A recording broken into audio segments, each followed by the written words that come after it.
Today talking about the cell membrane. ठीक है, prokaryotes मैंने पढ़ा दिया था। अब हमें यूकैरियोट्स पढ़ना है, तो यूकैरियोट्स के सारे स्ट्रक्चर्स पढ़ने होंगे जो जो उसमें होते हैं। जैसे सबसे पहले आज हम पढ़ेंगे सेल मेम्ब्रेन का केवल स्ट्रक्चर। ठीक है, अब सेल मेम्ब्रेन आपका आउटर लेयर है जो प्लांट में भी अवेलेबल है और एनिमल में भी अवेलेबल है। ठीक है, दूसरी चीज़ ये लिपिड की इसमें बाई लेयर होती है। ठीक है, लिपिड की बाई लेयर मीन्स लिपिड की 2 लेयर होगी। अब आपको सबसे पहले ये पता होना चाहिए कि लिपिड का स्ट्रक्चर ही कैसा होता है। तो लिपिड का ये स्ट्रक्चर है, ठीक है, जिसमें एक हेड रीजन होता है और नीचे टेल होती है। जो हेड होती है वो हाइड्रोफिलिक होगी और जो टेल होगी वो हाइड्रोफोबिक होगा। ठीक है, हाइड्रोफिलिक और हाइड्रोफोबिक का मतलब क्या है? हाइड्रो मीन्स वाटर और फिलिक मीन्स लविंग। जो वाटर लविंग होगा वो हाइड्रोफिलिक, एंड हाइड्रोफोबिक जो water not loving they hate this, तो वो हाइड्रोफोबिक। ये भी सुना होगा फोबिया। फोबिया का मतलब भी क्या होता है? जो डर है, किसी चीज़ से डरे। तो फोबिक भी उसी वर्ड से उसी वर्ड वही वर्ड है। ठीक है, फोबिक मीन्स वाटर को हेट करेगा। दैट्स वाई जो आपका हेड रीजन होता है वो आउटर साइड होता है। ठीक है, जैसे अगर मैं ये 2 लेयर बना रही हूँ तो ऊपर की साइड एक्सटर्नल सराउंडिंग पे आपका क्या होगा? हेड रीजन होगा। लेकिन नीचे की साइड आपका क्या होगी? मतलब इंटरनल साइड जो होगी वो आपकी टेल होगी। दूसरी चीज़, अब आपका अगर मैं स्ट्रक्चर की बात करूँ तो स्ट्रक्चर में 3 चीज़ होती है। फर्स्ट है लिपिड, सेकंड है प्रोटीन, थर्ड है कार्बोहाइड्रेट। ठीक है, सबसे पहले और आपका लिपिड था, सेकंड मैंने बोला प्रोटीन, थर्ड बोला मैंने कार्बोहाइड्रेट। जो प्रोटीन है उसके 2 टाइप्स है। ठीक है, एक होता है integral. Integral means in between. ठीक है, अगर मैं इंटीग्रल की मीनिंग बोलूँ तो इन बिटवीन, और पेरिफेरी का मतलब क्या होता है? आउटर साइड की, ऊपर की साइड होगा। ठीक है, अब अगर मैं एक डायग्राम आपको ये दिखाती हूँ।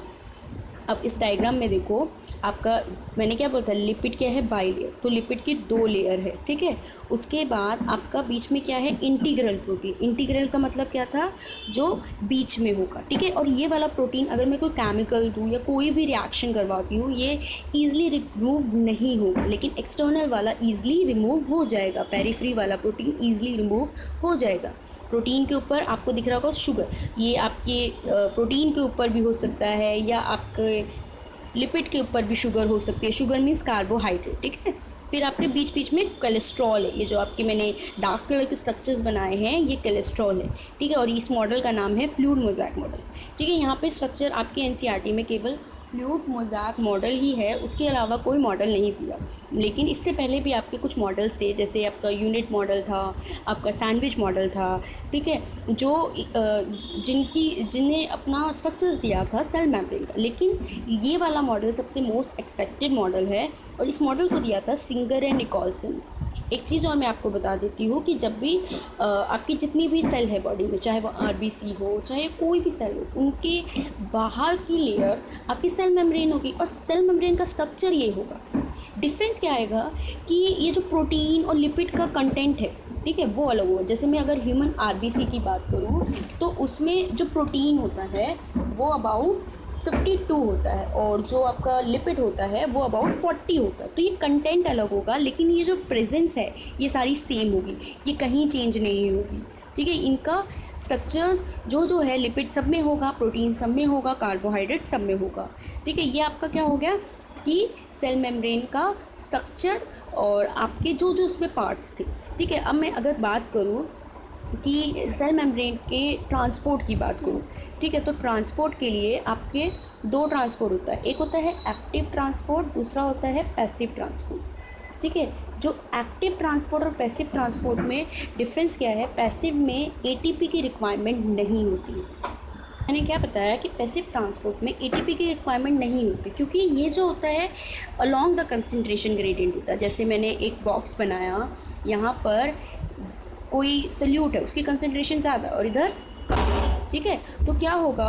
आपका ट्रांसपोर्ट ज़्यादा से कम की तरफ होगा, मतलब यहाँ से इस साइड होगा, तो ये अलोंग द कंसंट्रेशन होगा। लेकिन अगर ये इसके अपोजिट जाता, कम से ज़्यादा की तरफ जाता, तो ये अगेंस्ट द कंसंट्रेशन होता। अब अगेंस्ट वाले केस पे इसे एक फोर्स की ज़रूरत होगी, और फोर्स कौन देगा, एनर्जी कौन देगा? That is ATP. इसलिए एक्टिव ट्रांसपोर्ट में एटीपी की रिक्वायरमेंट होती है, पैसिव ट्रांसपोर्ट में एटीपी की रिक्वायरमेंट नहीं होती।